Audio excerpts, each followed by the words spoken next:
So this new iteration that was, and by the way, what a lot of flack hit the AHA after the 2000 guidelines came out. There was a lot of sort of discussion about how much money they get from which kind of companies and why certain drugs may have showed up, et cetera. I'm not sure how valid any of that was, although it was a very interesting kind of discussion that occurred, the influence of pharma on something as big as the AHA and as big as ACLS guidelines. One of the fallouts that happened from that is a huge revamping of how ACLS guidelines were written. And it's actually kind of cool what they did. They actually developed a very organized, very well divided up approach to everything in the ACLS guidelines. And what they wrote were over 300 specific clinical questions, like, one, does CPR work? If so, what kind of rate works? Very specific questions, and then divided all those up to subgroups that went and then did literature evaluation, evidence-based approach to trying to figure out from putting your hands on the chest all the way up to very invasive stuff, what really works and what doesn't. The other thing they did that was good is they made it international. Okay, they actually truly included the international group, which was it's called ILCOR. It was a big problem with the last round, as they kind of listened to them and then said, we don't really want to pay attention to what you said. So it's now a truly internationally produced document. The approach this time was on a very detailed, extraordinarily evidence-based level, which all sounds well and good. And they still came up with some pretty funky stuff. So that being said, let's delve into a little bit of this. Now, this chapter says ACLS Critique. And the reality is, you could take these guidelines and rip them to shreds if you wanted to. I'm not going to do that, okay? Because I think the reality is there are so many guidelines out there, but of all of them, this is the mother of all guidelines, okay? ACLS guidelines really are the mother of all guidelines. I think if you want to start railing on every level of this, which you could make valid critiques of all of it, you're going to confuse yourself on what you should do. I think most of us got very comfortable with the shock, shock, shock, everybody shock, little shock, big shock, shock, shock, shock approach to ACLS, which, by the way, has changed. Get rid of that from your brain. I'll tell you the difference. But I honestly don't think it's worth hitting this super hard at every level. What I'm going to tell you is where some of the big changes have occurred. I think it's probably worth, for the most part, going with the flow on this to sort of change your practice a smidge. It's not a huge change. And there are certain areas where you don't have to go by the guidelines because they give you a little bit of an out. So that's my approach to this. Rather than beat it to death, I'm going to sort of tell you the changes, tell you what's probably worth adopting because this is the mother of all guidelines, and stuff where you can just say, I don't want to waste brain space on that. So that's the background of this. By the way, they also still stuck to, and I still can't figure out why, they feel that ACLS is the place to discuss, snake bites. They have snake bite treatment in there. Go figure. I have no idea why that's in there. Dental trauma. What is dental trauma doing in the ACLS guidelines? I mean, who knows? They need to stick to what they're good at, which is cardiac arrest or dysrhythmia guidelines and approach. And actually, that's what we're going to focus on, not the weird OMA stuff that they throw in there. So, some of the changes. One of the first and foremost big changes with the ACLS guidelines is the approach to CPR. CPR, what they have found is that coronary artery perfusion is improved with good CPR. Okay, and that actually is pretty undisputed. It doesn't necessarily perfuse you peripherally very well, but the backflow through your coronary arteries does occur with good CPR. The question is, what is good CPR? I'll tell you the new quote on what should happen with chest compressions now. Perform chest compressions for adults at a rate of at least 100 compressions per minute, compressing the sternum by at least 3 to 5 centimeters, allowing full chest recoil with frequent alternation of compressors, because I'll tell you this is work, and what's called a duty cycle of 50%, basically down 50%, up 50%. If you really go back and watch CPR done in your ER the next time there's a code, and I am willing to bet, this is Vegas, it's what you do, you bet, I'm willing to bet that it's not done right. It is really hard to do up to two compressions a second, which is basically what you're asking. You are absolutely exhausted, and not just do it, you're doing it to 2 inches of depth. Okay, 3 to 5 centimeters, you're doing it to about 2 inches of depth. And you're doing it where it's a 50-50 deal. It is a lot of work, and I don't care how good a shape you're in. It's exhausting to do this. So the summary of this is 100 per minute, about 2 per second. Depth is 3 to 5 centimeters, full chest recoil, and a 50-50 ratio down to up. What does this actually do for you? What it does is perfuse your coronaries optimally with your own rhythm perfusion, individual. It's external perfusion. It works. Okay, it works as far as the perfusion. Does it change outcomes? Not so sure, but worth at least optimizing treatment. And I think part of what they did with these guidelines is sometimes there's no information on outcomes, but there is information on things like coronary perfusion, and they did a best guess approach. So this should help, so let's go for it. Okay, so that's one of the reasons they did the CPR change. Now, how about ventilation ratio?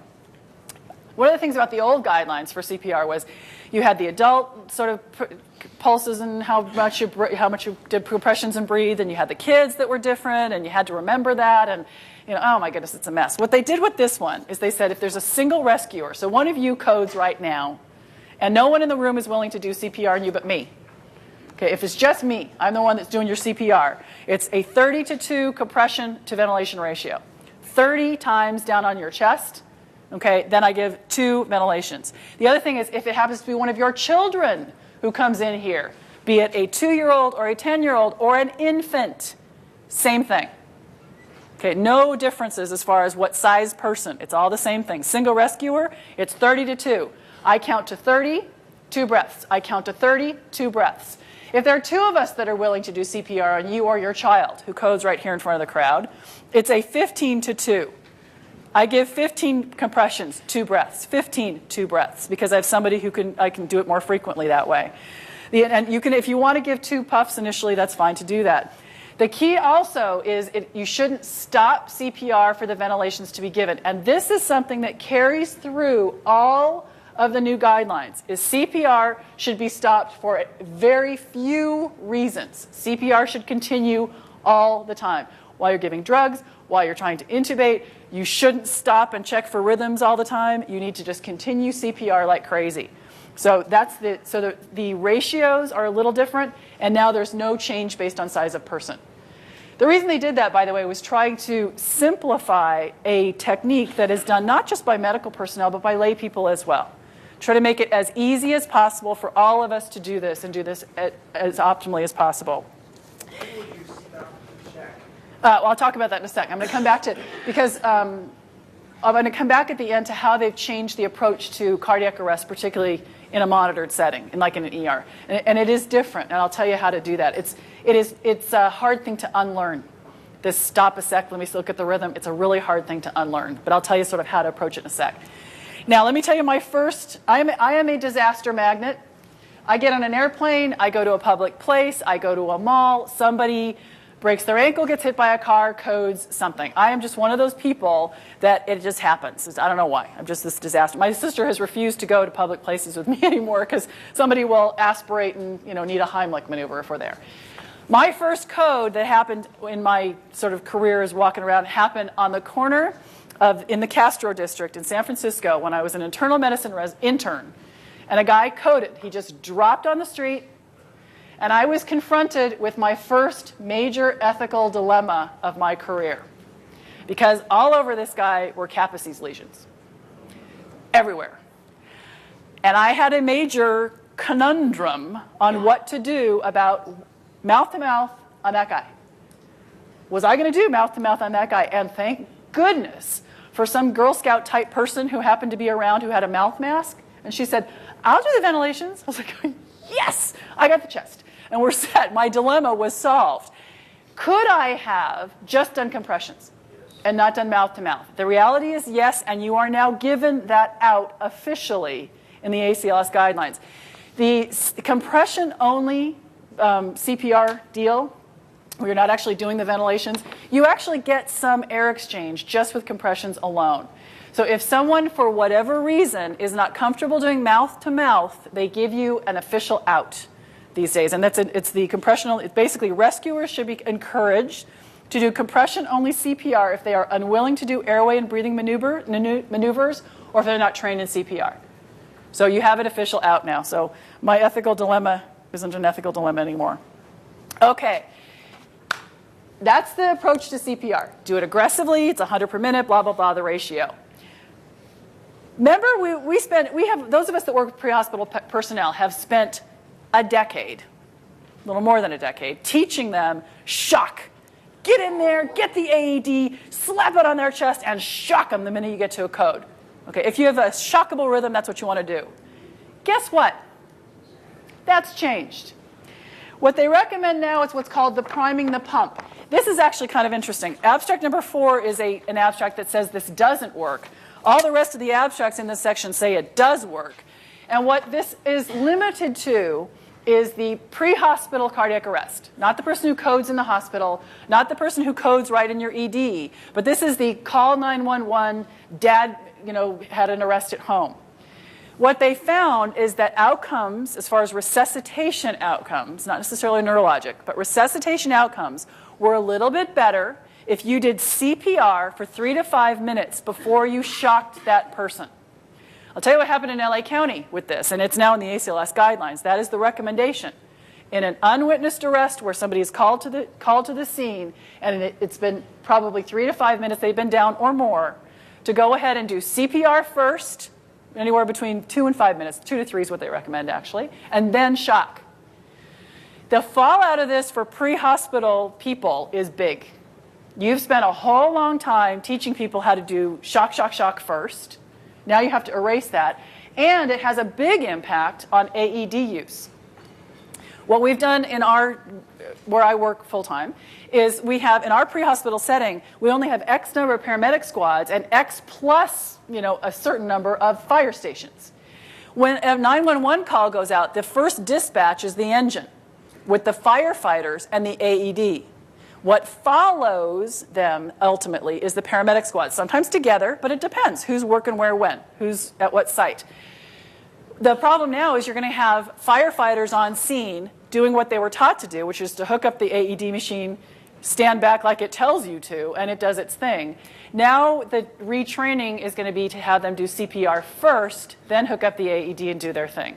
It's a big change more in the pre-hospital setting than for those of us in the ED setting or the hospital setting, but it's causing a bit of a ruckus in the pre-hospital setting. And just be aware, a 1.5 to 3 minute period of CPR before attempting defibrillation may be considered in adults in out-of-hospital pulseless VF or VF or pulseless VT if the interval for arrival is greater than 4 to 5 minutes. Yeah. So if you have bystander CPR going on and the paramedics show up, so it's, somebody goes down and Joe Blow starts. So if someone else, the main thing is someone is doing CPR. They don't specify who. And again, if you're in a pre-hospital, if you work with your pre-hospital personnel, how you rewrite your protocols will be dependent on how much you buy into this, and then how, what do you write in? If bystander CPR is going on, do they not do it? It's totally up to each individual protocol on this, but it means reassessing protocols, kind of a pain in the neck. All right, the other thing that's changed that's pretty big is how many of you, let me give you a scenario. 60-year-old guy goes down, has pulseless VTAC in the field, gets brought to you, still with pulseless VTAC. You resuscitate the patient, you get him into a pulse rhythm with a blood pressure, but he doesn't wake up. How many of you cool that guy down? Got one hand here, one hand there, one hand, okay, so there's probably 8 of you in the room. The hands that didn't go up, it is now in the Acls guidelines to cool that individual down. Why? The 2 papers that are the most important for you to sort of read in this section are papers 11 and 12. One is a multi-center European study, one is a multi-center Australia or 4-hospital Australian study. What they did in these studies is they took that exact scenario, either pulseless VTAC or VFib arrest. These were pre-hospital arrests, these folks. They got them back with a pulse and a blood pressure, but a GCS of 3. So they got a circulation back, but no brain yet. What they did with those patients is within a 12-hour time period, cooled them down to 32 to 34 degrees, depending on the study. And then after 12 hours of being cold, 12 to 24, depending on the study, let them passively rewarm. How they cooled them down varied depending on the study. One used some fancy schmancy kind of thingy that they put on the patient. The other just used ice and gastric lavage and a little bit of IV fluid that was cooled. The bottom line was they tried to get them there. What happened? Well, actually, what happened was pretty remarkable. In the European study, the mortality rate decreased from 55 to 41%. The number needed to treat to get one more alive person was only 7. But, and I don't care if they're alive. What I care is that they're alive and they can pay taxes. Okay, that's what I want to know. Are they going to be drooling in a wheelchair, or are they going to be busy, working, getting, interactive, neurologically okay? Favorable neurologic outcome was 55% versus 39%. To get a brain back, you only had to cool 6 people. Okay, the Australian data was very similar, although the Australian neurologic outcome was a little lower bar. I'm not sure if they just have less that they expect of people. I don't know, but they had a little lower bar. But their number needed to treat was only 4. Should we be doing this? Now, I'll tell you, right now, the group that this has been shown to have an effect is the exact group I described. Pre-hospital, VF or VT, comes back with a pulse and a pressure and no brain. If you think about the number of codes that you see, that is a teeny proportion. It's actually 2% of codes that we see that actually do that. So you're limiting that to a pretty limited patient group. That being said, it's worth a try. What they recommend as well is to actually extend that to hospital arrests as well. So they actually recommend extending that to the patient arrests in your ED like that and comes back with no brain but a pulse and a pressure to cool that person down. How you decide to do it is totally up to you. And I'm willing to speculate that in the next couple of years at our ASAP scientific assemblies and wherever else there are exhibitors, that there are going to be all kinds of fancy schmancy products developed to do this. You can do this, though, the old-fashioned way, just like treating a hyperthermic patient. You can do it with ice over big vessels, NG lavage that's cooled, whatever. The goal is a core temperature of 32 to 34 degrees. So kind of interesting, actually. I think that's kind of interesting. Vasopressin. I'll tell you the reality of vasopressin. It's still here in the new set of guidelines as far as what do you do in the person who has an arrest. They still give you the same out, though. In my little aging brain, I took vasopressin and I put it in there for a nanosecond, and then I read the guidelines twice and I threw it out. Because what they give you is the option of using vasopressin or not as the first line, sort of first dose agent, and then after that it's epi anyway. I only have so much space. I'm not wasting space on vasopressin. I stick with the old epi thing and only epi. Does it work? The reality is probably not, actually. But the reality is no pressor has been shown to improve outcomes in people that have cardiac arrest. We do it anyway. There's been no study that said it makes a big difference to give epi or vasopressin or anything. And in fact, there's a Wenzel study that came out that was challenged by Ian Steele, but it was kind of a sad study. They searched to find some sort of outcome improvement, and it was hard to find it.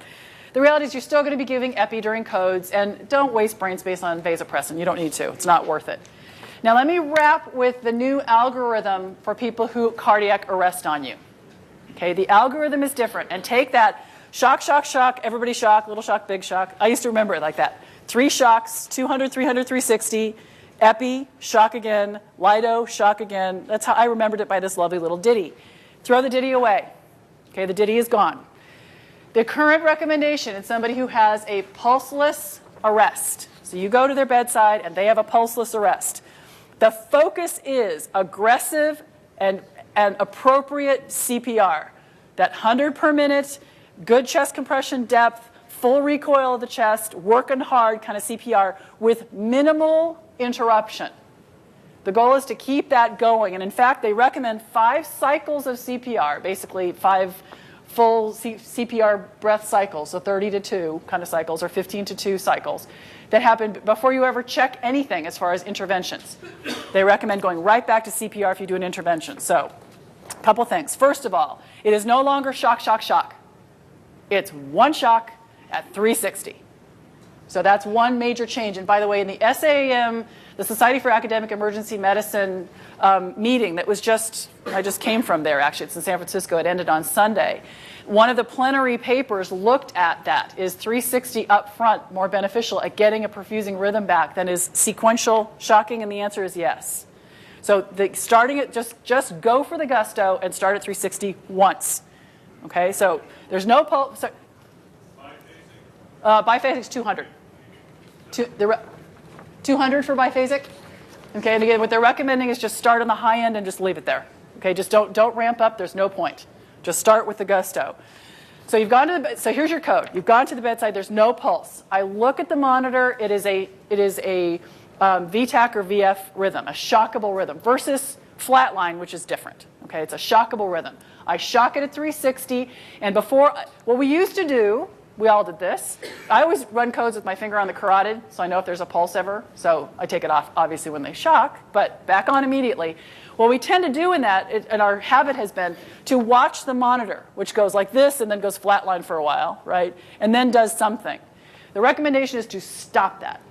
Don't do that anymore. Give the shock, go ahead and put your fingers on there, but start CPR immediately, and 5 cycles worth of CPR before you check any kind of rhythm. What they were finding, and it is true, if you think about the codes that you run, I know I had the same problem, you spend a whole lot of time watching the monitor with nobody doing CPR. Right? What rhythm do we have now? What rhythm do we have now? All you want to do now is a quick check. Is it a shockable or a non-shockable rhythm? Quick. You can determine that in seconds. You have to interrupt CPR very minimally to do this. So, no pulse, shockable rhythm, start CPR, crank it up, 360, boom. Resume CPR right away, don't look at the monitor. After 5 cycles of CPR, then check a rhythm. Shockable again, shock it again at 360. Okay, again, you're going to shock, but start CPR immediately. Don't wait for the monitor to stabilize itself and see what you have there. The meds, if you need meds, which you often will go on to, you can try Vasopressin if you want to, forget it. I use Epi, first dose. I'm not going to waste brain space. And then Epi's for all other doses, that Q5-minute daily. All shocks remain at 360 joules, okay, or 200 if you have the biphasic. And then if you go on to meds, if they are persistently in VTAC or VFib and you can't get them out of it, is you use either amiodarone, lidocaine, and consider MAG if it's Torsade. So the big changes are lots and lots of CPR, minimal interruption, 360 joules only when you shock people. Epi is still the drug to use, and just lock that one in. That's easy. And then you can use amio or lido. They kind of give it equivalency. They pushed it kind of hard the last set. They kind of give it equivalency now. That's the main change in the shockable rhythm algorithm. The non-shockable rhythm algorithm is exactly the same. The atropine, epi, it's exactly the same. That has not changed except aggressive CPR, minimal interruption. Any questions on this stuff?